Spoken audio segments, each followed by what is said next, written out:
By now, I'm sure everybody in this country understands that we have a massive crisis at our southern border, and the crisis is not, as Trump tells us, the people coming over the southern border.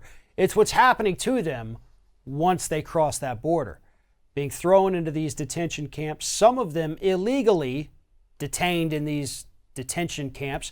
And we're finding out now a lot of these detention camps being run by private for-profit prison companies like CoreCivic. And now, in addition to that, we're finding out that CoreCivic might actually be using some of these migrants, these detained migrants, as cheap sources of labor. Joining me now to explain what's happening is Scott Hardy from Top Class Actions. Scott, the story of what's happened down there at the border, the first time it came out, you thought, my God, it doesn't get more disgusting than that. And then sure enough, it does.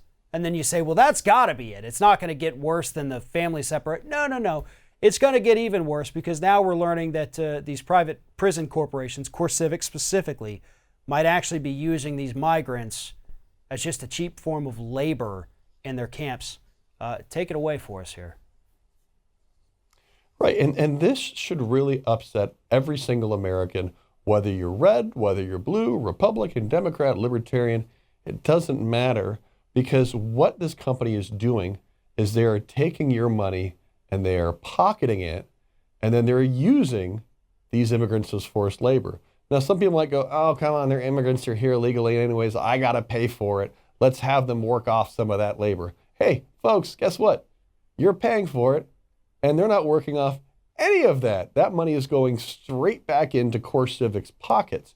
And the tune of one of their labor, I don't want to say labor camp, that's not quite right, but one of their for-profit prisons where they're holding these illegal immigrants is getting paid $100,000 a day by the U.S. government. So they're taking $100,000 a day to run this prison system and everything in it. So they're taking that money and, paying their staff and maybe paying people to do things like mop the floors, clean the sheets, prepare food, just the day-to-day things that you would have to do in any environment like that.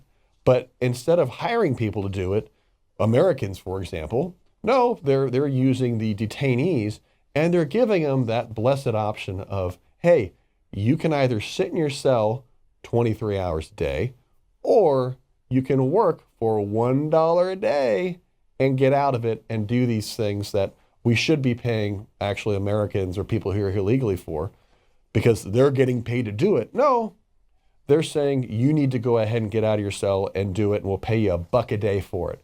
And all of that extra money they're pocketing, and that's going straight back to CoreCivic's shareholders.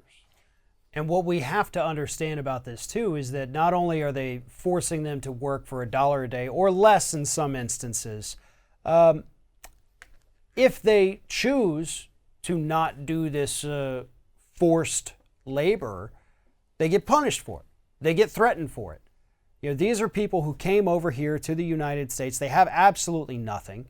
There are many of them seeking asylum, most of them women and children, and they're being threatened.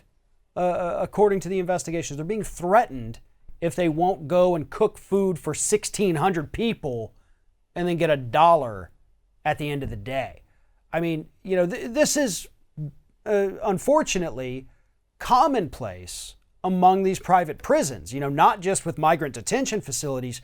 We see things like this happening in private prisons all over this country, not just CoreCivic. So why? I don't even understand why we would give them a contract as a country to do this for the immigrants when we know how horrible their record has been with just regular United States homegrown inmates. It's disgusting. It is a repeat pattern of behavior that they do every single time they get a little bit of money from the government.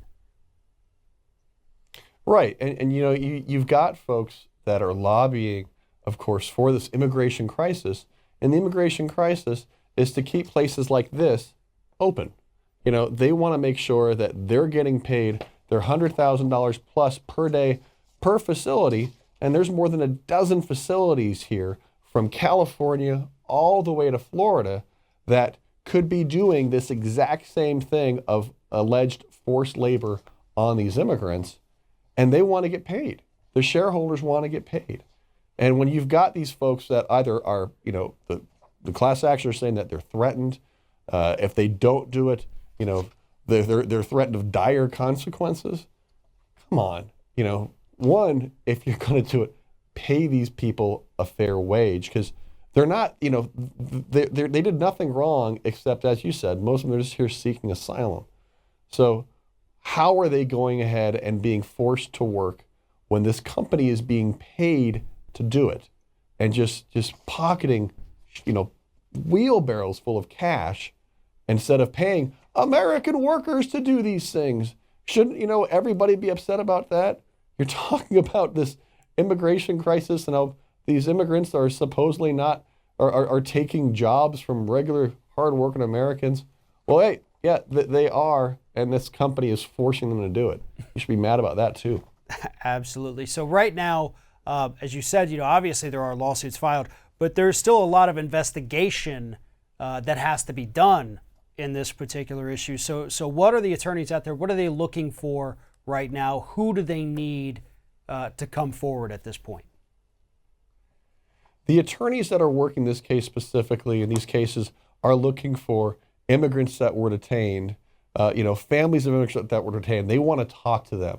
And, and these are folks that are your advocates.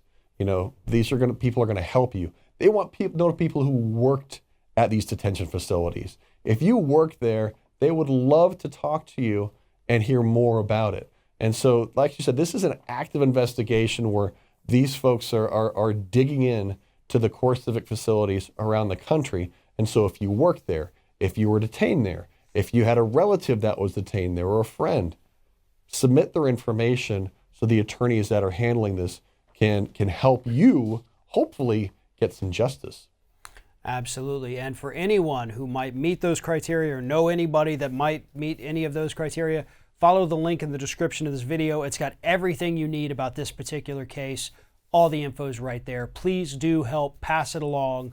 Let's make this happen, and let's put an end to this practice. And don't forget, you can also subscribe to the Top Class Actions newsletter. Get all these stories and more delivered directly to your inbox every week. Scott Hardy with Top Class Actions.